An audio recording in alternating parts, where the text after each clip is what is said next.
तो power BI के अंदर मैप चार्ट का बैकग्राउंड हम कैसे चेंज करते हैं। सिंपल मैप चार्ट हम क्रिएट कर लेते हैं। ये हमारा मैप चार्ट है। लोकेशन के अंदर हम सेलेक्ट करते हैं सिटी। बबल साइज के अंदर हम सेलेक्ट करते हैं सेल्स।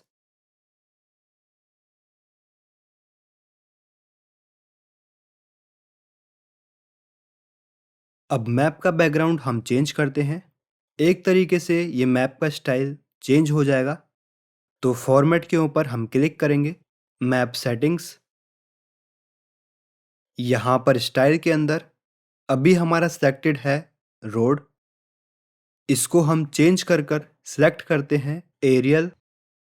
यहाँ पर हम देखेंगे जो हमारा मैप का स्टाइल है वो चेंज हो गया है।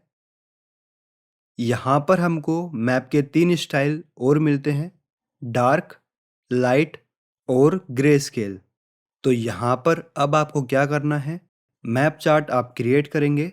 यहाँ पर बाकी के जो 3 स्टाइल हैं उनको आप अपने मैप के अंदर अप्लाई करके देखेंगे और लास्ट में इन पांचों में से आपको कौन सा मैप स्टाइल सबसे अच्छा लगा उसको आप नीचे कमेंट करके बताएंगे। तो इस वीडियो के अंदर हमने जाना है कैसे हम अपने मैप का बैकग्राउंड चेंज करते हैं